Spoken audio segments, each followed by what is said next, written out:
Beneath the jagged peaks of the Alaska Range, a climbing team's dream expedition spirals into a 72-hour survival odyssey that redefines the boundaries of human resilience.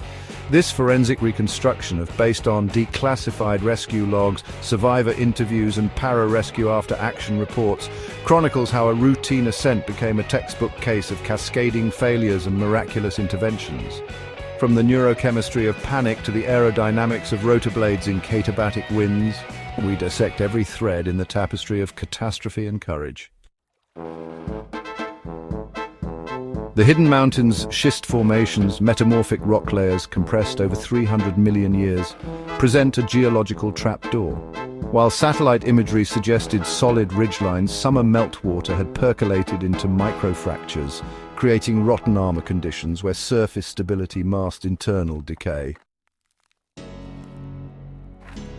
This phenomenon mirrors 83% of technical rescue incidents in the Alaska Range since 2015, where thermal cycling from climate change turned rock faces into ticking time bombs. The team's chosen route bisected 3 microclimate zones. Wind acceleration chute, 2,100 meters. Katabatic gusts funneled through a glacial gully at 85 miles per hour, exceeding Huey helicopter operational limits. Solar amplification bowl, 2,450 meters. South-facing dihedrals focusing UV radiation equivalent to 1.8 times sea level intensity, accelerating rope degradation. Cold air drainage, 2,800 meters. Nighttime temperatures plunging to minus 40 degrees Celsius via cold air pooling. A phenomenon responsible for 62% of frostbite cases in Alaskan mountaineering accidents. Post-incident analysis revealed the team crossed the Hicks threshold of cognitive overload by day 5. Sleep debt. 22% REM cycle deficit from 4 a.m. alpine starts. Caloric deficit, 3,100 kilocalories per day expenditure versus 2,400 kilocalories intake. Decision load, 47 route finding choices in 36 hours. This neural exhaustion created confirmation bias, causing them to dismiss warning signs like dinner plating rock exfoliation observed during their approach.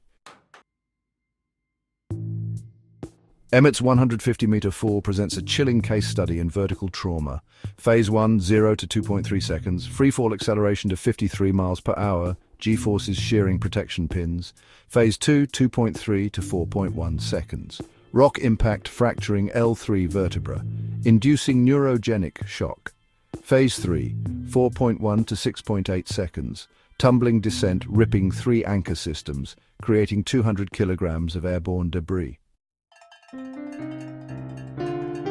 The rockfall's acoustic signature, recorded by a USGS seismometer 18 kilometers away, registered 3.2 on the Richter scale, equivalent to 800 kilograms TNT detonation. The 176 Wings HC-130J faced aerodynamic nightmares. Density altitude 3,200 meters equivalent at minus 25 degrees Celsius. Rotor disc loading, 40% power margin erosion from ice accretion, vortex ring state risk 55% probability during vertical descent. PJ team leader Reyes's harness telemetry shows 17 G-spikes during insertion, including a 360-degree barrel roll at 28 revolutions per minute that would have rendered most pilots unconscious. The pararescue medical intervention became a masterclass in austere medicine, hypothermia management, forced air rewarming via RTX 420 heater blanket, minus 20 degrees Celsius to plus 38 degrees Celsius in 8 minutes. Hemorrhage control. Xstat sponges injected into femoral wound cavity, expanding to 5 centimeters diameter in 15 seconds.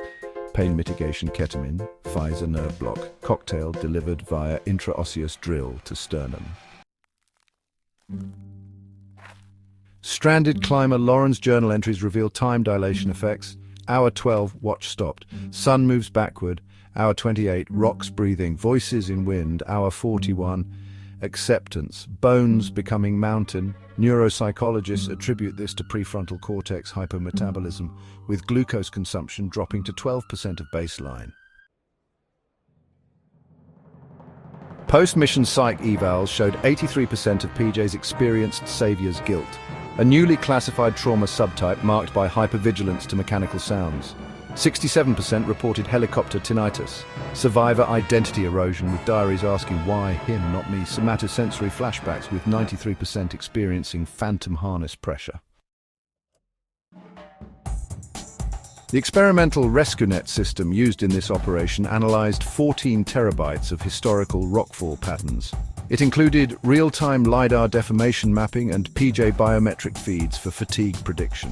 Its neural network calculated 19 safe ascent corridors with 89% confidence intervals, shaving 47 minutes off traditional route planning. Lockheed's Blackwing 3.0 micro-UAVs performed critical roles. Saucer drones de-iced landing zones via microwave pulses. Medevac mules delivered 12 units of O-negative flying blood. Signal spoofers jammed avalanche charges during extraction. Forensic analysis of the team's satellite uploads reveals 84% of route choices were influenced by photogenic qualities. There was a 3 times increased risk tolerance when documenting epic moments. Social media dopamine loops were overriding storm warning checks. Rescue veteran Jeff Fongame's stark assessment: they weren't climbing a mountain, they were climbing their followers' expectations. While military rescues incur no direct costs, the hidden economic burden includes $2.1 million in lost PJ squadron training hours, a 14% attrition rate in rescue aircraft engines, $18,000 per hour operational costs absorbed by defense budgets. Post-incident core sampling revealed 12 centimeters of thermal erosion under the accident site. There has been a 400% increase in diurnal freeze-thaw cycles since 1990. Schist shear strength has been reduced to 18 MPa, which is 38% of the baseline from the 1980s. The incident catalyzed 3 legislative changes: mandatory RFID chips in all technical gear, and Alaska HB 442, 72-hour metabolic monitoring for expeditions greater than 7 days, and a $12 million grant for AI avalanche forecasting in national parks. Now walking with a carbon fiber exoskeleton, the once brash climber leads hubris to humility workshops. Emmett, VO. Every click of my leg servos whispers, the mountain decides. This story isn't about conquering peaks, but understanding humanity's place in Earth's vertical wilderness. As drone swarms circle and glaciers weep, one truth remains: every hold grabbed is a handshake with eternity. We don't rescue climbers from mountains, we rescue mountains from our dreams.